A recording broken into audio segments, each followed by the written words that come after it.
and welcome to the 80s, the podcast that uses your votes to determine the most totally legendary 80s thing since boldly styled swatches took over teenage wrists in 1983.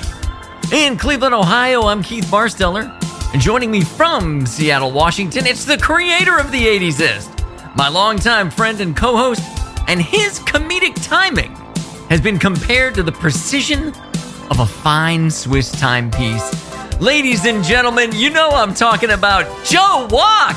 Hey, Joe. Hey, Keith. So, Joe, did you catch any of that Charlie Kirk funeral yesterday? Joe? Yeah. I said, did you catch any of that Charlie Kirk funeral yesterday? Dude, what's the problem? Keith, do you know how many teachers have lost their jobs in the last couple of weeks for merely stating facts about Charlie Kirk? I mean, no, I don't. The fascists are on the prowl for this shit, man. Okay. I guess we'll just let it go. Yeah. I mean, I could probably get away with a joke about his gums. No, you're right. We should just let that lie, man. Let it lie. God damn this need to stay employed. And damn you for dropping a cold read about Charlie Kirk in the open. But I'm very much like Will Ferrell's character Ron Burgundy in Anchorman. If it's on the prompter, I'm gonna read it. And you follow that same thing in my trashy closes. So thank you. There we go. Well, Joe, it's another big Monday show. Welcome back to the 80s Est. Welcome back. Today it's our 48th show of season 3, Legends Only. The big 4-8.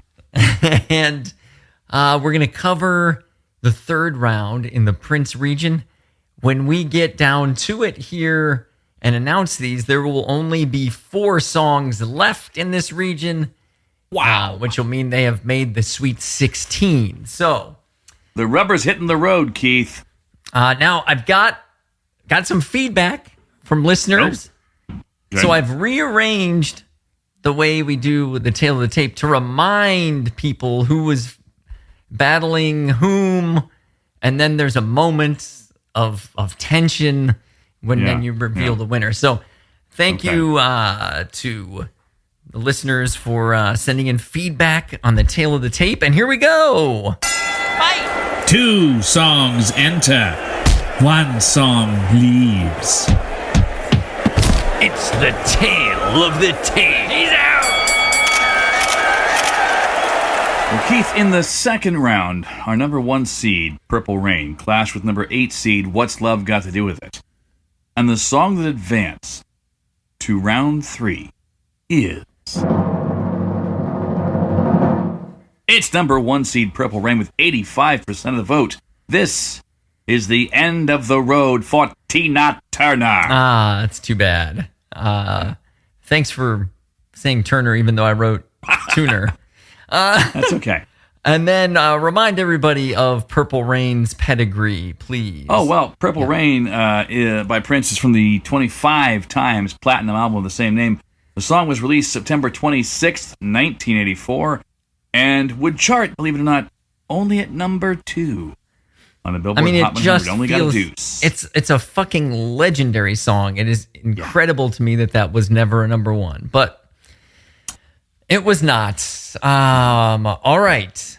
And now, who will Purple Rain be facing in this round? Well, in the second round, 4 seed Don't Stop Believin' met 5 seed Every Breath You Take. And the song that advanced to round 3 in that matchup is... a mild upset for 5 seed Every Breath You Take, taking 75% of the vote. It's not the destination, it's the journey for Journey, whose journey is now done. Well put. Thank you. And Every Breath You Take by The Police is from their album Synchronicity. and was released May 20th, 1983. And this song was the biggest hit and highest selling song of that year, 1983, and stayed atop the Billboard Hot 100. It was a number one for 8 weeks. Wow. And you might remember, yeah, the stat that it's the most played song in radio history, which I do remember that song. I don't know how they could possibly prove that, but yeah. All right. Well, these are 2 well-known songs, but we are going to listen to them back to back. Anyway, I am going to jump around maybe a little bit here, but let's get started with Purple Rain.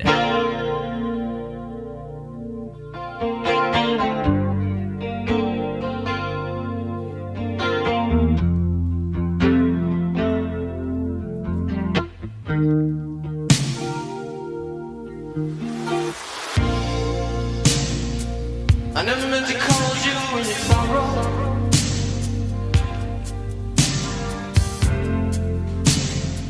I never meant to call you when you pain.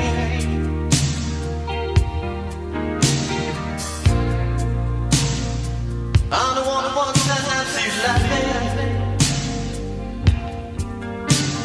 I only want to see you laughing in the purple rain. Purple rain, purple rain.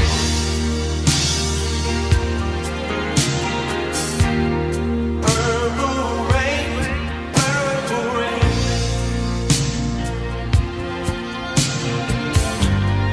Purple rain, purple rain.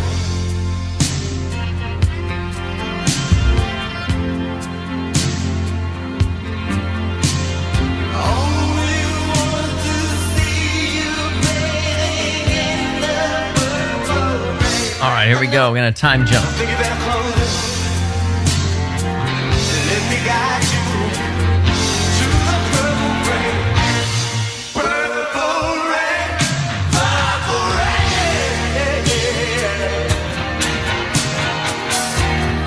Purple rain, purple rain.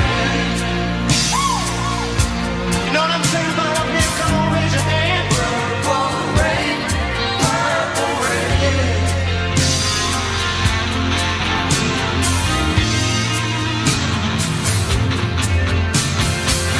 Only want to see you. Only want to see you. Purple rain. Oh, man. That just crushes. And then I would love to take you on a tour of the last 5 minutes of instrumental, but it would be unfair to the other song. So we're just going to fade that bad boy out there. But let me, you guys know it's epic. It is. Yeah. Truly. All right. Well, let's jump right into Please, Every Breath You Take.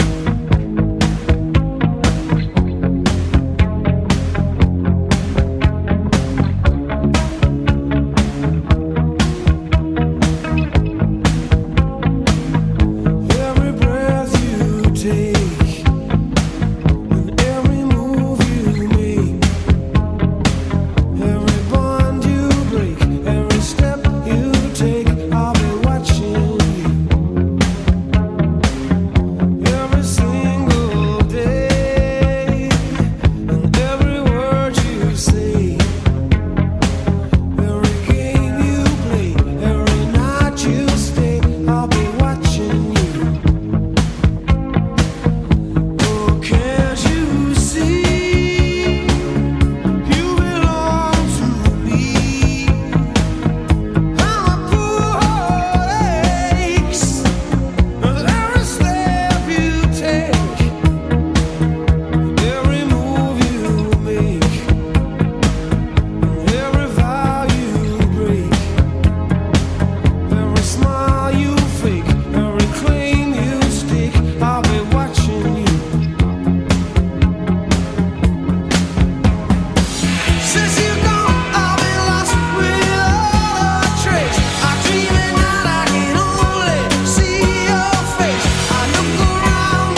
jump, I guess, a little bit, give you a taste of the end. There's a lot of this.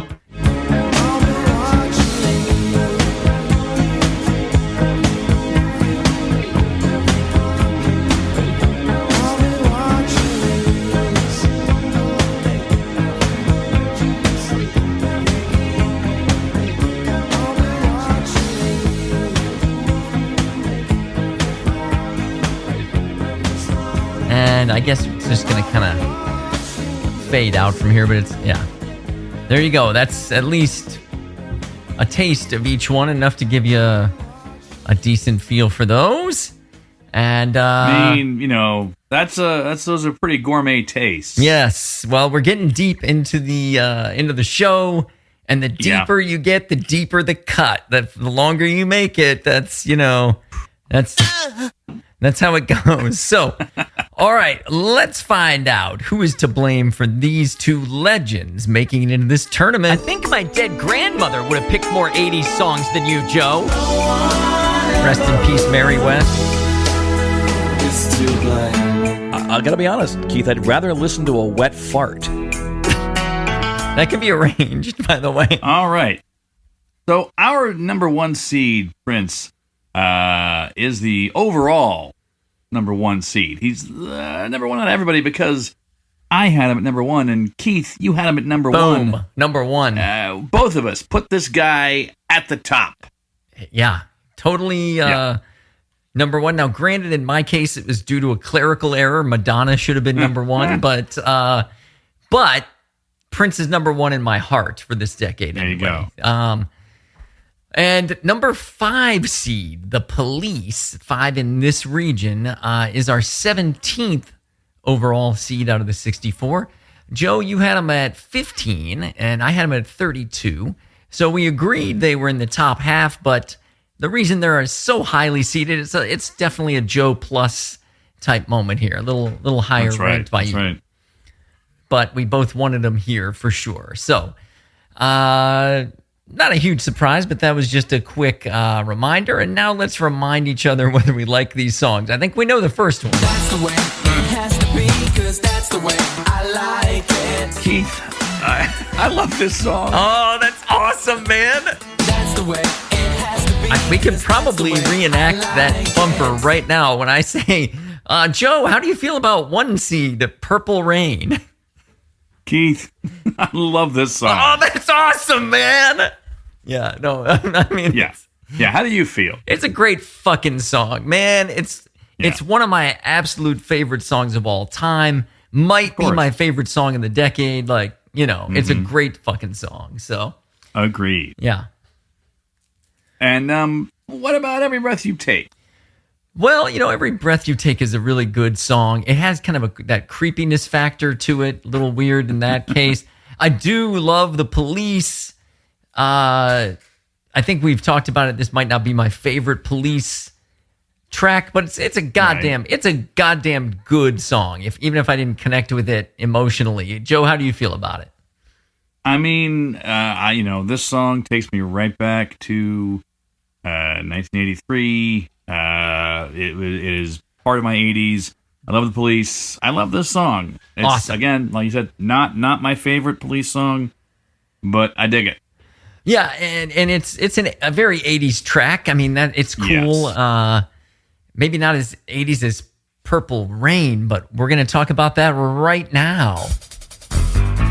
All right, fight on it. All right, Joe. So we got these two legends. We're deep into this tournament now. We're in the third round. There are no more gimme judgments. There's no like, oh, this one's easy, you know? We're talking about the police. There is no chaff to separate from the wheat. It's already been separated. That's so right. this is it. We've got Keith, Prince real quickly. and Purple Real Rain. quickly. Again. Yeah, go ahead. What is chaff? I assume it's like the rest of the wheat that you don't eat. You know? I guess. So it's like the husk? Like the chaff is the husk. Yeah, the part around it. And then you would pull that out and you would take the, like corn or, like chaff would also be like Like if I you guess hug, I don't you know. I don't know wheat well enough to know what the wheat part looks like. Oh, it looks like, Like little. I couldn't pick wheat out of a line. It looks like little kernels, I guess you might call it. Kind of. Okay. Yeah, I think like All right, if you wheat have an kernel. ear of corn and you tear the husk off, that's the chaff also. And the silk, you take the silk off. And you take that silk off of there too. I think that Okay, would be the chaff. okay. But you know what? Our listeners will help us figure that out. But it's Do we the have a stuff- lot of wheat farmers who listen? Maybe. I think it's the stuff that protects the stuff that we want that's on the inside. Got it. So, we don't want to eat, the silk. We don't want to eat No, the I mean, outside of this wheat thing. We want to get Whole rid of wheat that. flour is bad enough. Wheat chaff flour would probably be just Be bad. intolerable. God damn. Yeah. Can I do a quick ad for gluten? No, I better not. It's so good. All right. So meanwhile, Yeah. Anyway, the chaff. the chaff is gone. We've got only wheat remaining. Cream of Okay. wheat, perhaps. I don't know what that is, but Oh, that is gross, is what that is. Purple Rain, Every Breath You Yeah. Take. One of the biggest songs in the history of radio and Every Breath You Take. One of the biggest songs in my life in terms of Purple Rain. I think it's also considered on that same level, these two songs, legendary. Yeah. And so here's the what- thing is, Yeah. this is why I don't think Purple Rain not making it to number one has any impact on how people feel about this song. Right. Yeah, exactly. Now, if I were trying to pick the 80s-est Prince song, I would have picked something like When Doves Cry or Let's Go Crazy. A lot more synth, a lot more drum machine. But I'm not going to say Purple Rain's not my favorite. It's not my favorite Prince, because I think it might be. It's up there with my favorite Prince songs. But is it the 80s? If you want to talk about, 80s bombast. Yeah. You want to talk about 80s emotionality. You want to talk about, big 80s emotions, big 80s sounds. This has big emotion and big sound. Oh, yeah. And it goes, the range and his guitar at the end, which we had to cut off, is just incredible. Yeah. And as a 14-year-old listening to that, I was just blown away. I didn't even know how to process it. I would just listen to it and rewind it and listen to it again. And, and it's a fucking 9-minute song. And I didn't care. I was, what were we doing out in the middle of nowhere, right? Mowing lawn, I guess. Right. I would be mowing Listen to lawns. it while you're mowing lawns. I'd be running. Yeah. Lifeguarding. I would sometimes have music on, by the pool. So, Yep. anyway, but then Every Breath You Take, though, just such a cool sounding beginning to that song. It's just Yeah. like just so iconic of a start. They're both, incredibly recognizable worldwide. Like, Yeah. Yeah. what Sting was, and the Police were massive on MTV. Prince was massive on MTV. They're both just titans of the decade. Now, you can tell by the way I ranked them that Prince had more hits, but the Police also broke up, and Sting had his own hits. So Yeah, many more. Yeah. Yeah, it's not necessarily a fair And comparison. I think both of them had lives after the 80s. So Sure. to me, Yep. they both fit my definition of legend in that they, they continued on. And on my side of it, they both appeared in the decade. I know Prince had a little bit of a career in the very late 70s, but his the album before this one was I think was it Little Red Corvette and those songs. That's where he kind of first came to prominence. But then this one is just Yeah, like 1999. 1999 was the album, right? Yeah. And the Police kind of appeared and then disappeared inside the 80s, which is Right. And, Prince did not disappear in the early 90s, but he is the fucking 80s, Yeah, absolutely. For sure. So, yeah, I'm kind of running around in circles in terms of coming up with a reason to vote for or against either of them. This is incredibly difficult. I had both of these albums on cassette. Yeah. Same. And you had both of these, and so we love both of these artists, both And iconic. again, huge part of 1983 and 1984, respectively.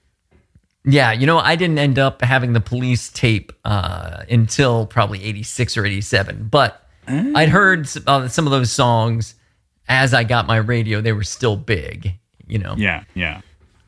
But yeah, Prince hit in my favorite year of music from that decade, 1984, just blew me away. So, Right.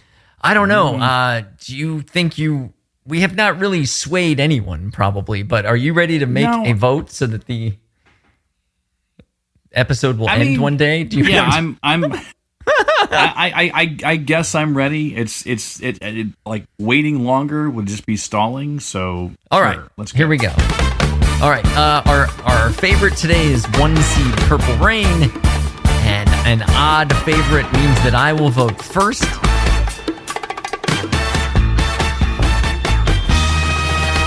Well, this is close to a push for me, but I do have to pick one. And so I'm going to defer to the Keith who ranked Prince first overall. And I'm going to stick with Purple Rain, even though Every Breath You Take and Police, totally valid vote for this. I'm going Purple Rain. Joe, where does that bring you? What do you got for me? I could flip a coin on this. But I guess if I'm looking at it, I guess I'm the same as you. I ranked Prince number 1. This song is number 1. I'm going with Purple Rain, and may God have mercy on our souls. I can see this being a different vote for you if you had a slightly different experience. For me, Purple Rain was bigger experientially, and I have to give it to that because that's the album I sat around and listened to over and over and over and over again.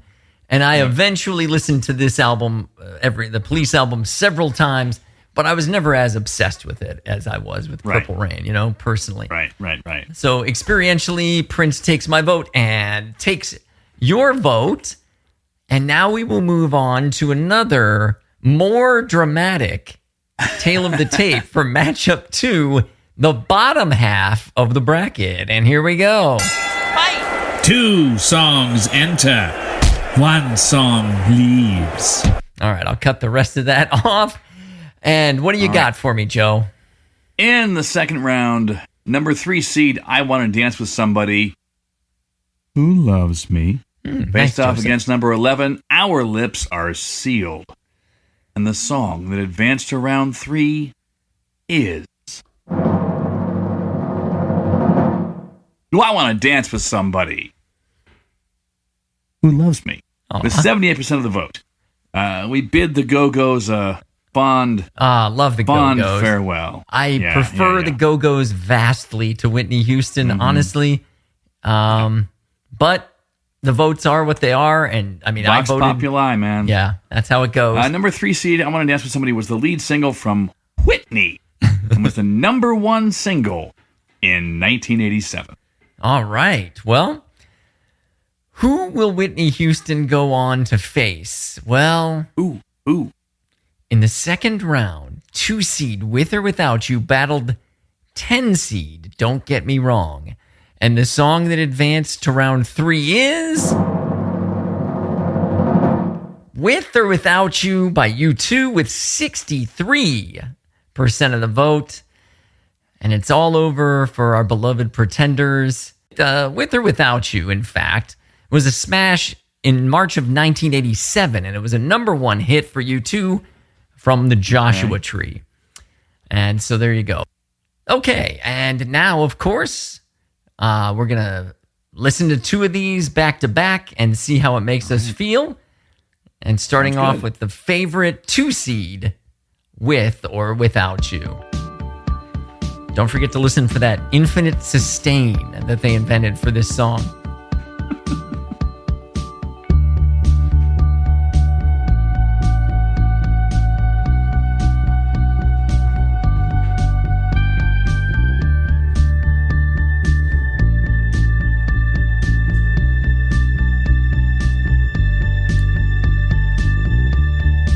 See the stone set in your eyes.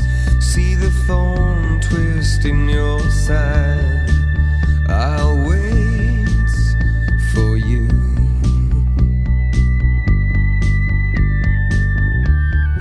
Sleight of hand and twist of fate. On a bed of nails, she makes me wait. And I wait without you. With or without you. With or without you. I'm going to jump a little bit.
So there you go. And then there's a lot of ohs and super dramatic.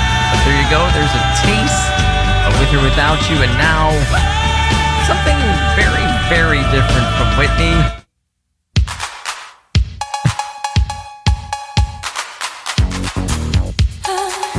Oh, man.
Let me jump around to this part.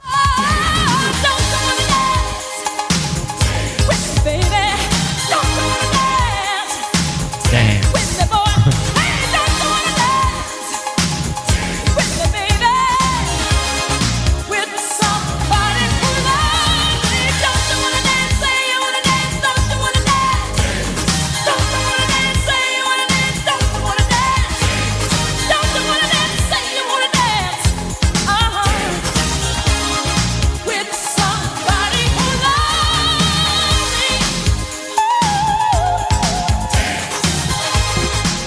Oh man, there you go. A little bit of Whitney Houston and I Want to Dance with Somebody. All right. Well, Goddamn Joe, right. you got to hear him, and now we're going to find out why these two legends are here, which one of us ranked them higher, which one didn't. Joe, after listening to that song, I want to field strip you of your rank of co-host.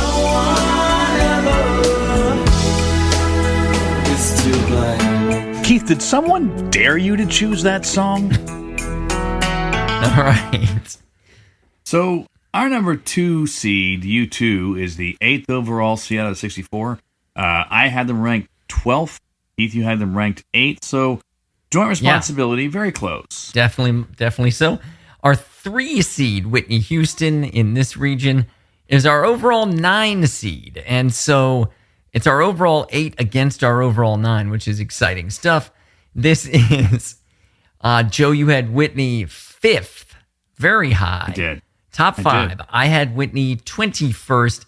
So this is a joint responsibility situation where Joe had a heavier hand on the scale for Whitney. So there you go. And now I guess you want to know whether we like these songs. We'll review that real quick before we argue. That's the way it has to be, 'cause that's the way I like it. I gotta be honest, this song fucking blows, Joe. That's the way it has to be. All right, well, That's the way I like it. does this song blow? Let's find out.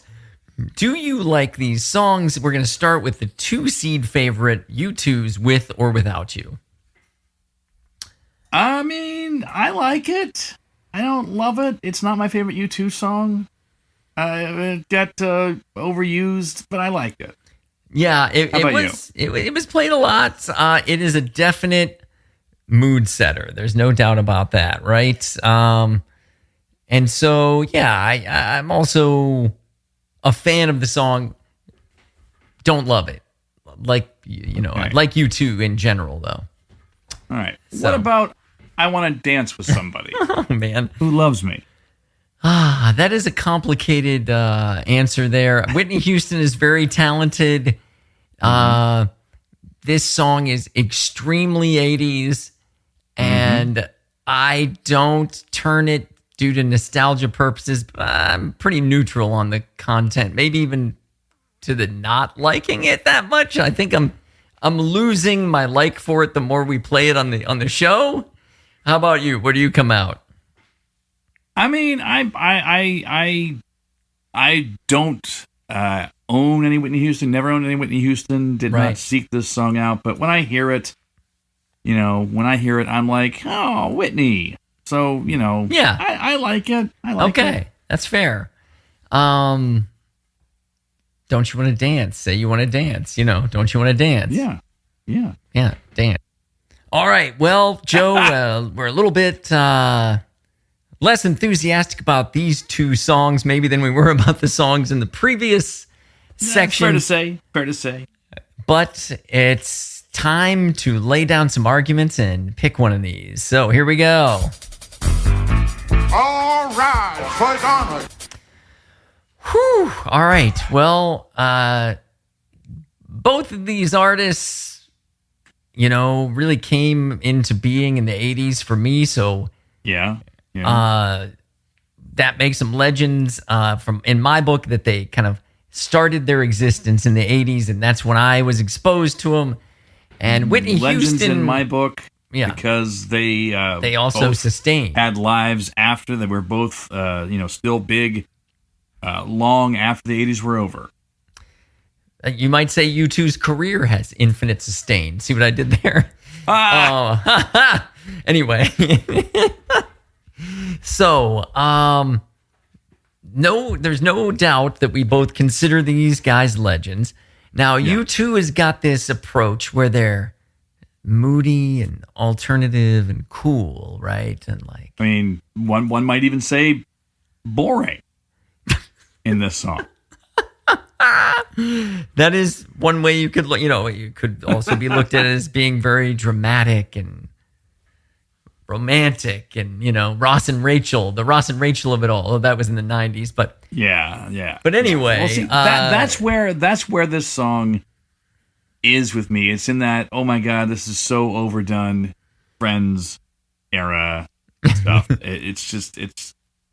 I can't separate it from that. Yeah. So that's tough. Now, you hear I Want to Dance with Somebody, and it's like, holy shit, this thing fell out of the 80s production tree and hit every branch on the way down. I mean, it 100%. is so smoothly produced with the stuff of that day, you know, with all it's all drum machines and synth and you know, flanges and fucking echo, and you know, it's got everything. And some other stuff I don't even know what the hell it is, but yeah. It's a very 80s pop song. Very 80s pop song. With or Without You is a very 80s rock alternative. Alternative rock song. Yeah. Yeah. I mean, I don't know. For me, because they weren't just coming out and jamming out like an Aerosmith or a Van Halen, right? They're not straight rock. No. Yeah. But it's also like I don't know. You know how people say you know, the stereotypical 80s is all these neon colors. Yeah. And such, but then when you actually go and look at pictures, it's like a lot of brown interiors, right? Yeah. And so, like, we like to think, oh yeah, U2, we were all cool and listening to U2, but a lot of us weren't cool and listening to U2. A lot of us were listening to pop songs like Whitney Houston. So for on me, Hot FM 101, yeah, right, Whitney was a bigger part of my 80s than U2 was. I like you, yeah, them a little bit later. You know, I mean, which again, it's not saying that that's everybody's experience, Denny. I get it. You know, the thing I talked about at the beginning of this episode was the timepiece known as the swatch, Right? And Whitney Houston and this song is like the swatch of 80s music. Yeah, like it is bright and it is, you know, colorful and stylish and bold and crazy, right? And With or Without You is like a sundial, or and if you were, I feel like if I was going to show, if I had a kid, which I don't, but if I was talking to your kid and said, hey, you want to see what the 80s looks like, I would show him I Want to Dance with Somebody before I would show him With or Without You, right? Yes. Yeah. U2 might be a more legendary band, might. I mean, I think in the overall scheme of the universe, probably, or at the very least with white folks. Yeah, and Whitney Houston as a legendary vocalist, for sure. I don't know how much of her stuff she wrote. I'm not sure about that. But regardless. I mean, I think she got a lot of her songs from other people. I think she did, but she could sing the shit out of them. Like, holy to the point, hell yes. We've touched on this. One of the greatest songwriters and performers of all time, Dolly Parton, was like, you know what? That's your song now. Yeah. You're better than me at that song, whatever. I mean, there's a reason that she was part of the Divas concert, right? Wasn't she? Yeah. Yeah. Because she was an amazing fucking diva. I mean, she was huge.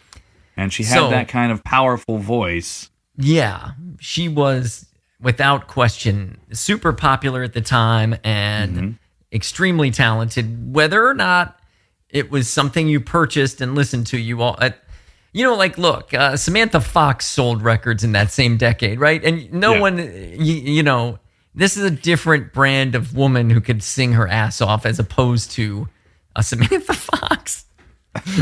Which I realize I'm responsible for Samantha being on side B. You really are. I had nothing to do with that. Naughty girls need love too, Joe. Naughty girls do need love too. I admit that. All right. So do you feel like you have enough to go with for a vote here? Yeah, probably. All right. Well, then, 2 seed With or Without You is our favorite in this matchup. When the seeds are even, Joe goes first. So, Joe Walk, I defer to you. What is your vote, my friend?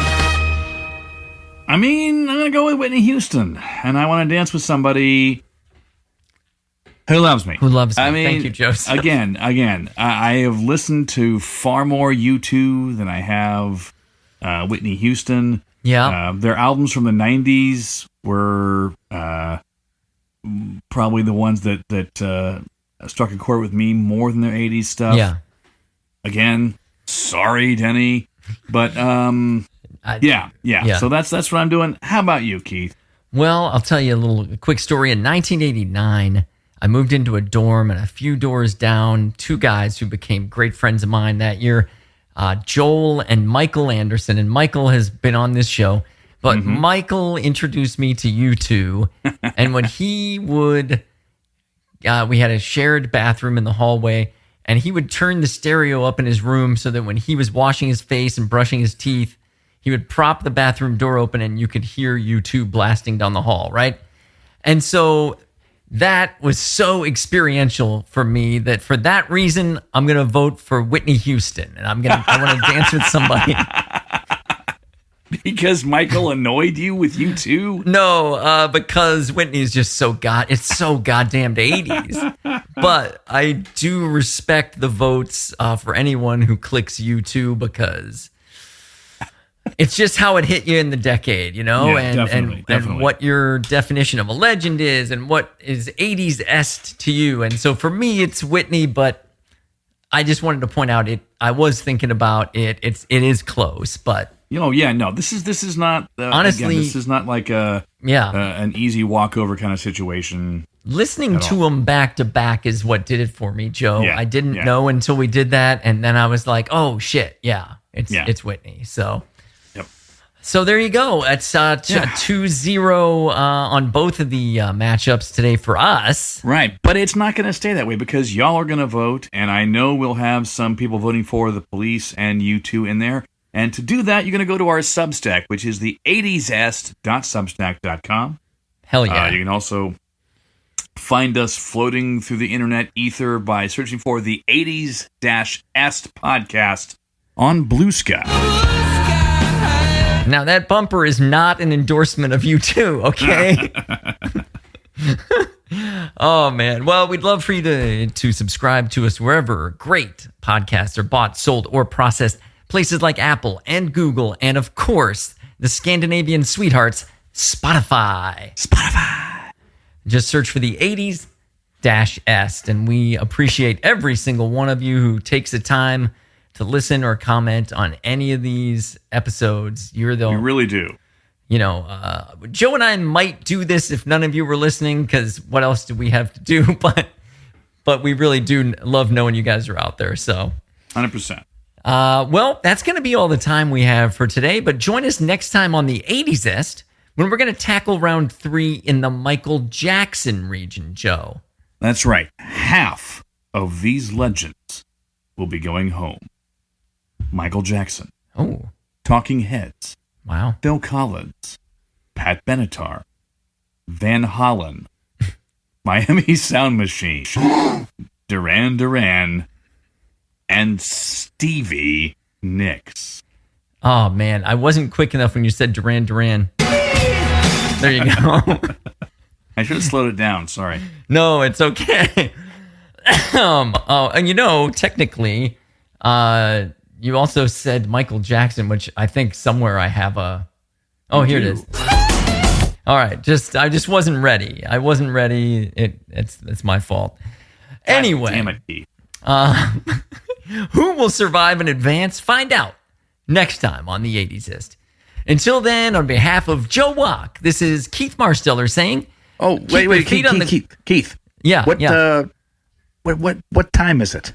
Let's see. According to my neon green swatch, it's actually 1:24 a.m., but hang on, though. If I flip this way, my Keith Haring limited edition says it's... Actually, I can't read it because there's a dancing figure covering the hour hand, so oh, man. Only 2 swatches today. Are you feeling okay? Hey, I'm being practical, man. Yesterday I wore 6 of them and I couldn't bend my wrist. I looked like I had some kind of colorful medical condition or something, you know? Back in the 80s, we solved the whole what time is it problem by just buying more clocks. It wasn't about telling time, Joseph. It was about making a statement. Right, like I have $47 in questionable taste. Hey, my swatch collection was an investment. I can't even say it with a straight face. Do you know how much my 1985 limited edition is worth now? How much? Well, it's worth the memories, Joe. The memories. So, nothing. Look, you can't put a price on walking into school wearing a fresh swatch and everyone thinking, whoa, radical timepiece, dude. Did anyone actually think that? I mean, I could tell that they did by the way they avoided eye contact with me. Remember when your biggest decision was whether to wear your swatch on the inside or outside of your wrist? Look, inside was for rebels. Outside was for conformists. I was fucking inside, bro. Yes, Super Rebellious was totally your brand.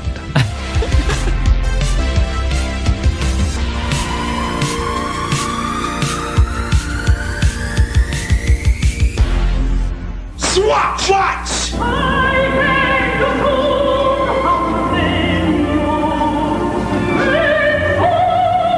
Oh, bad boys. Where are you? So I took my dog to the vet. Swatch him! Ha ha ha! Swatch him! Now the hands on the swatch! Oh, persistent, and the swatch is water and shock resistant. Swatch him! Ha ha ha! Swatch him! Swatch! The new wave is Swiss watches. Swatch!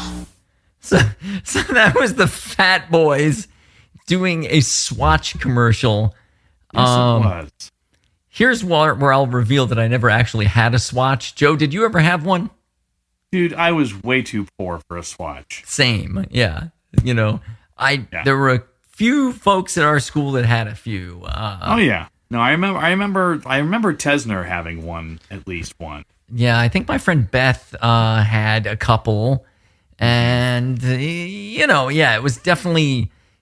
I was running watch guy all the way. Even, you know, back in the very first set of running watches came out by Timex, and yeah, you know, at least it wasn't a calculator watch. I'll say that. I just always looked at the wall clock. That's what I did. Yeah, fair. That's fair. Do you wear a watch nowadays? I don't. I have a couple watches, or I have at least one. I don't tend to wear. I'll go through periods where I'm like, oh, I should wear that, and then I wear it, and then my problem is I wear a lot of hoodies, and putting the hoodie sleeve over the watch, it's too much. Is a pain. That's fair. Yeah. Yeah. My wife has a ton of watches.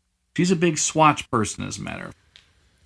I'm still just wearing a running watch, so whatever the formality of the event is, running watch. So she is still a Swatch person, your wife, did you say? Still. Are they the vintage ones from her youth, or is she buying new ones? No. They're much cooler than those. And yeah. She has one that's like a clear Swatch. I don't know. She got a couple. She got some swatches, man. That's awesome. Yeah. Now, we were both super broke back then. Yes. If you had been given money, or forget that, because you would always find something better to do. If someone gave you a Swatch for Christmas, would you have worn it?